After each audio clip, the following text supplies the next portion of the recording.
Kaya muna kayo ha.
Malapit ako doon.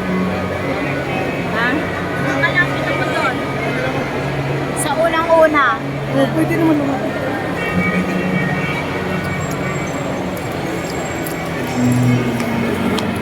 Ay!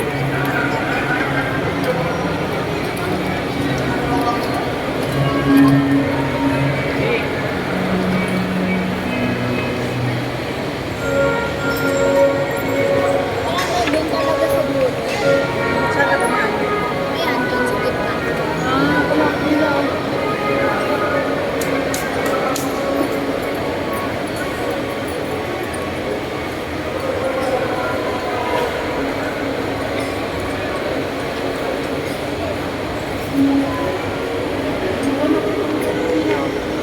Ha?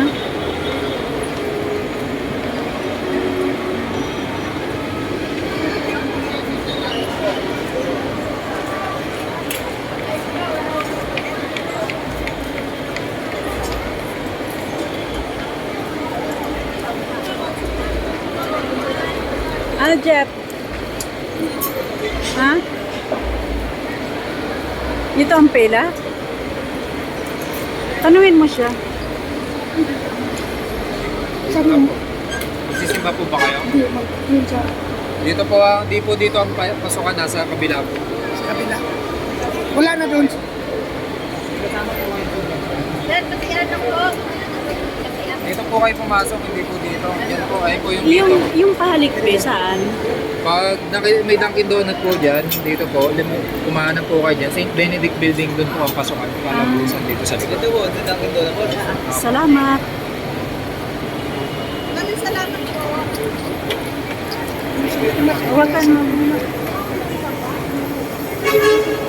Naulan pa, hindi naman. Wala na. Hindi ka na.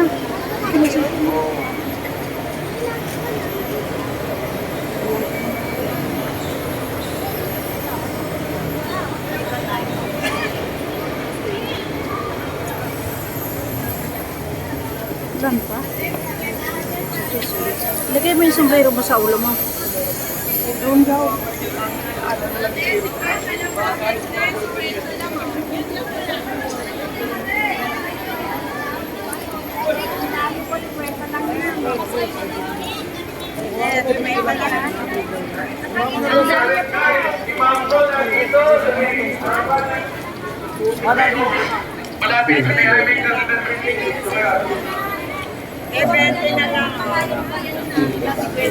Ano, Jeff? Pupunta kayo doon sa paliko. Kaya nga, saan ka? At katarungan. Ang mga makapangyarihan Hanap mo sa na ako sa pagkita ng ikaw ganda. ang gumabay sa iyong bayan mula sa pagkaalitin. Bilang naging ulang sa araw, at naging apoy sa gabi. Sa panahon ito ng pagiging na ang katiwalaan na bumabalo sa ang bayan.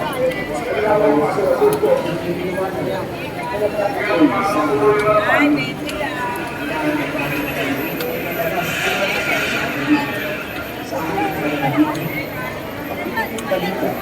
at kawalan sa pagkakasakya kaya nagsimulan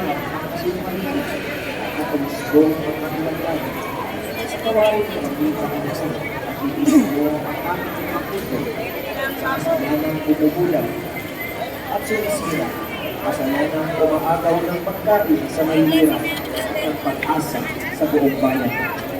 Ipagkaloob mo sa amin ang mga pinuno kawalan sa Eh, pangya 50, bebe. Wala na yun. Bago kalendaryo. Wala man din sa ano, 15.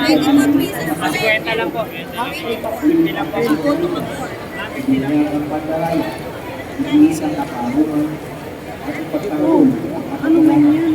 sa lahat ng ating gawain, pagpupunan o pagsarili upang ang ating sa ating lupain.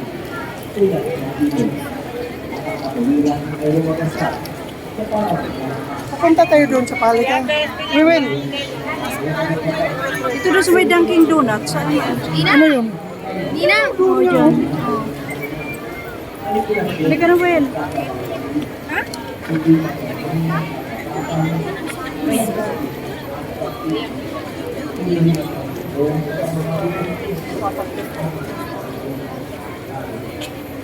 Dapat yun, no? Yung maganda. Oo, kuha ka agad eh. Hindi.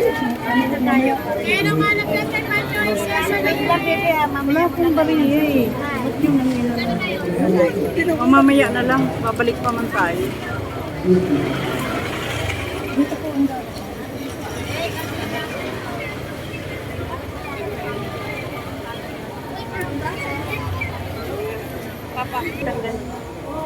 Jewel. Jeff!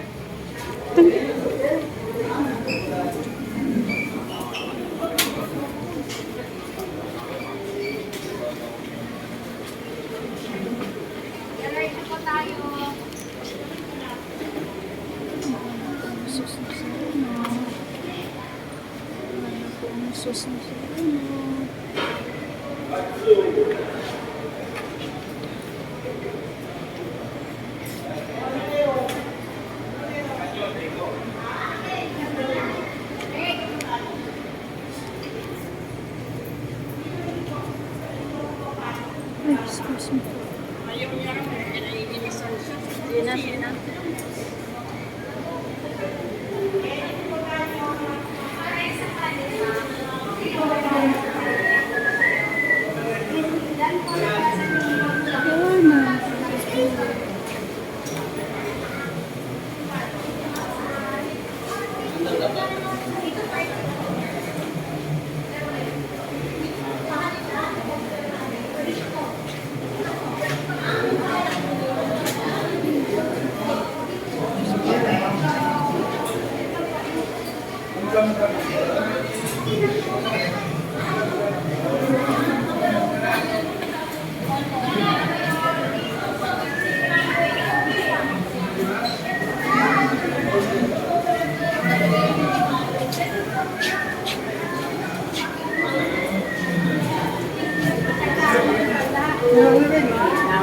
Sana. Oo, okay lang. Dito na po kami sa Pahaligay poong Jesus Nazareno.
Ituloy sa pamamagitan ng Espiritu Santo, isang tamang pamamagitan ng Jose ang kanyang pamamagitan sa dati pangalan ng Jesus, kagawa sa pamamagitan sa kanyang bahay sa pinagbukas sa kanyang.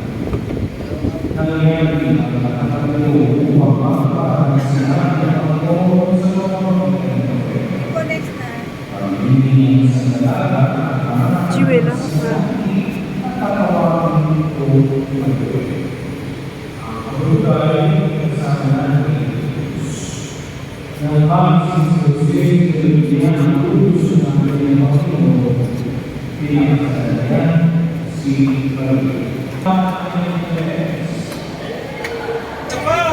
Thank God with our best. Palakpakan natin ng Panginoon sa atin. Doon tayo. Hindi nagkukulang si Jesus Nazareno sa mga biyayang kinakailangan natin araw-araw. Amen? Kaya huwag nating kakalimutan na lagi natin siyang pasalamatan. Amen? Palakpakan natin ng Panginoon sa kapwa. Taas ang kamay ng mga may bahay dito. Taas ang kamay. Yung may bahay, yung may tahanan, taas ang kamay. Okay. Okay, pakibabaho ang kamay. Paano tayo magkakaroon ng isang bahay o tahanan? Anong gagawin mo ninyo? Ay galing sa libing ni Hari. At nasasaad sa mga hulang ng propeta na ang susunod na maging hari o magiging Mesiyas ng Israel ay manggagaling sa libing ni Ito naman ang pinapakita ng anghel ang magiging kampanya ni San Jose. Na mula sa kanya, mula sa libing niya, magaganap ang ulang ng problema. Kaya ang sabi ng anghel, huwag kang matakot na pakasalan si Maria. Bakit? Sapagkat ang ipinaglan ng tao ni Maria ay hindi ordinaryong tao. Yan ang anak ng Diyos. At anong sabi ng anghel? Ang pangangalanan mo yan. Jose. Sa kultura ng mga Hudyo, ang nagbibigay ng pangalan sa mga anak ay hindi ang ina. Ang nagbibigay ng pangalan ay ang ama o ang padre ng pamilya.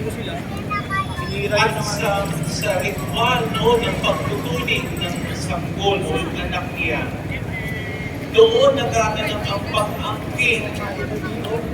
Doon nagaganap ang pagsasabi natin ito ay tunay kong anak. Ay pero ito na pakita ng Panginoon sa paningin ni San Jose. Ito ang ginawa ng Diyos. Ikaw ang magkakayong ama ng aking. Bibirin niyo ba? Ngayon Diyos ay makapangyarihan, marunong, matalino, pero sa takbo ng mabuting balita, ang ginawa ng Diyos Ama, ipinagkatiwala ang kanyang kaisa-isang anak sa pag-aalaga at pagkalina sa puso. Inaring tunay na anak ni San Jose, si Jesus. Ang ginawa ni San Jose ay napakatapang. Bakit? Napakalakas ng loob. Bakit? Ay sino na naman ako pag-alagaan? Sino ba naman ako ang hindi karapat-dapat? Subalit nakita natin kay San Jose ang kanyang pagiging masunurin, ang kanyang mapagtanggap na puso, at ang kanyang malangin na pagkarapat.